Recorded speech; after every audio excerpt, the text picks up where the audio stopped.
The U.S. has by far the largest defense budget in the world. It's been at the forefront of many groundbreaking technology when it comes to military weapons, like fifth-generation fighter, stealth bombers, etc. The U.S. Navy is the most well-equipped Navy in the world. It operates around 10 nuclear-powered supercarriers, which are more than all the other nations combined. But there is one area where the U.S. seems to have lagged far behind: anti-ship missiles.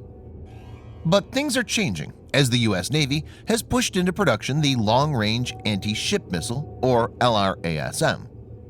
In this video, Defense Updates analyzes how the U.S. plans to destroy Russian and Chinese warships with the Long-Range Anti-Ship Missile. Let's get into details. This video is sponsored by the free-to-play military vehicle combat game War Thunder. We talk a lot about military vehicles on this channel, but what about trying them out for yourself? In War Thunder, you can choose from more than 1,200 playable vehicles from the 1930s to the 1990s and go to battle on more than 80 theaters of war. You can fly aircraft, helicopters, drive tanks, and command ships of all types and sizes, which have been carefully recreated from their real-world counterparts. It's available as a free download on PC, PlayStation 4, and Xbox One with cross-platform support. So grab your friends and give it a try. All viewers of Defense Updates that register using the link in the description below will also get a free premium tank, aircraft, or ship and 3 days of premium account time as a bonus.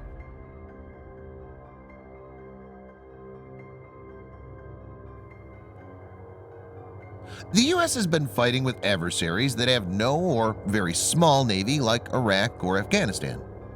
The inadequacy in anti-ship capability crept in mainly due to a lack of credible opponents. America was focusing on military assets that were more in line with these battles, like the development of drones. This led to a lull in the development of advanced anti-ship missiles. But things have changed in the last decade as Russia and China have developed a range of anti-ship missiles that challenge the supremacy of U.S. surface warfare capability.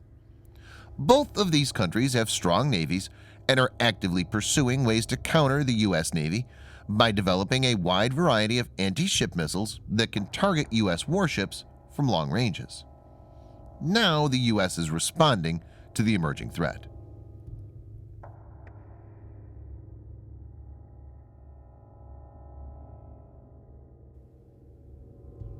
The U.S. currently uses Harpoon missiles as the main anti-ship weapon. Initially developed in the 1970s, it's seen many upgrades over the years but is essentially a 5-decade-old design. It's an over-the-horizon anti-ship missile manufactured by Boeing. Harpoon ER extended range can reach targets at a maximum distance of 80 miles or 130 kilometers. It has a speed of Mach 0.7, which means it has the high subsonic speed but not supersonic.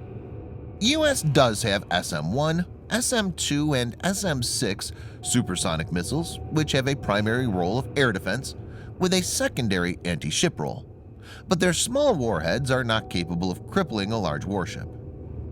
The only credible anti-ship weapon is the NSM. The Naval Strike Missiles, or NSM, is the upgrade of Kongberg's Penguin short to medium range anti-ship guided missile. The missile has a range of 100 miles or 185 kilometers. NSM is capable of high subsonic speeds. It is a sea skim mode by which it travels very close to the surface, making it hard to detect and intercept. It's also designed to maneuver to avoid enemy defenses. It's equipped with a 276 pounds or 125 kilogram multi-purpose blast fragmentation warhead. NSM features an imaging IR seeker, which is complemented by an inertial GPS navigation. The missile also has a built-in database of representative ship types to distinguish between intended targets and other objects. But even NSM is constrained by its range. For example, the Indo-Russian BrahMos missile can fly at supersonic speed and have a range of 185 miles or 300 kilometers. Its range is being upgraded. The Russian ramjet-powered P-800 Onyx is capable of streaking at naval targets up to 370 miles or 600 kilometers away at speeds of Mach 2.5. The Chinese YJ-12 has a speed of around Mach 2 if launched from a low altitude and up to Mach 3.2 if launched from high altitude. It has a maximum range of around 235 miles or 380 kilometers depending on launch altitude. The 3M-22 Zircon, developed by Russia, is said to have the capability to reach speed up to Mach 8 and has a max range of 600 miles or around 1,000 kilometers depending on launch trajectory. These missiles outrange American ones and, because of their supersonic speed, will be hard to intercept, especially when a barrage of these is fired.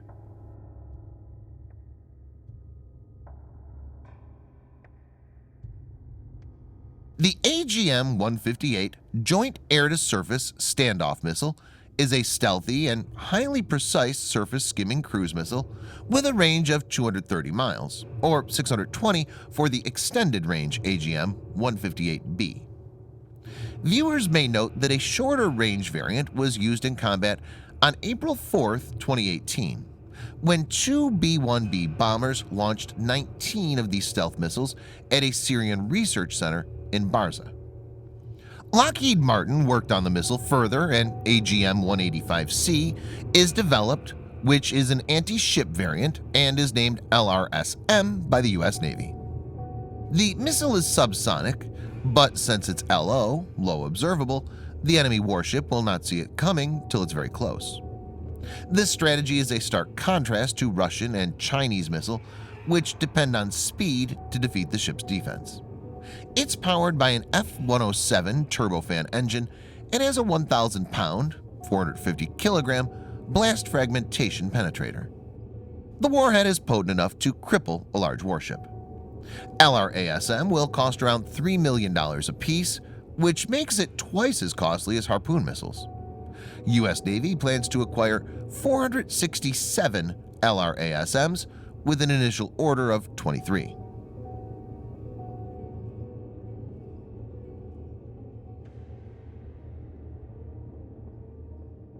LRASM deploys multiple sensors and techniques to home in on the targets. The details are here. 1. It has an inertial and jam-resistant GPS navigation system. This is mainly used for navigating the initial phase of the journey. 2. A two-way data link is present, which allows the launching warship to send course corrections data. It will be used for mid-course guidance, during which missile flies at medium altitude. 3.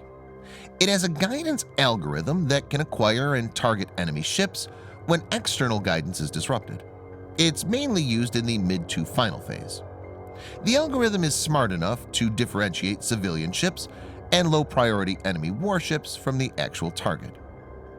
4. It has a radio frequency sensor which is activated in the terminal phase.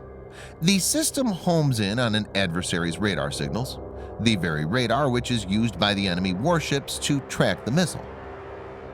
5. In the terminal phase, the infrared sensor is also engaged. It's used to make the last-ditch adjustment so that the missile can hit specific points of an enemy warship to maximize damage. In this phase, the missile skims close to the surface, which makes it hard to target. It's important to note that LRASMs can be deployed in swarm mode, which will enable it to saturate enemy defenses. LRASM also deploys electronic countermeasures, ECCM, to overcome the enemy's countermeasures.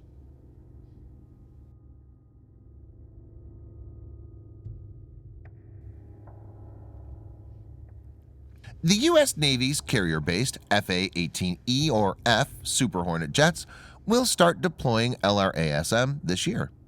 This will be followed up with them being deployed from the cells of the Mark 41 vertical launch system.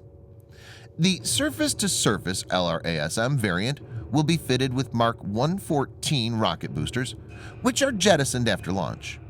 Viewers may note that U.S. Navy's Arleigh Burke-class destroyers have 96 Mark 41 cells, whereas Ticonderoga-class cruisers have 122 of these. So the 65-plus Arleigh Burke-class destroyers and 22 Ticonderoga-class cruisers will be able to deploy the LRASM seamlessly. A submarine-launched variant is also expected to be deployed. The multiple launch platform makes Lrasm fit perfectly in the U.S. Navy's distributed lethality doctrine, according to which firepower is spread across multiple platforms. Lrasm will add much-needed punch to the U.S. Navy's surface warfare capabilities. Thanks for watching. Subscribe for more videos like this. Hit the like button if you find the video interesting, and kindly provide your feedback in the comment section. This will help us improve.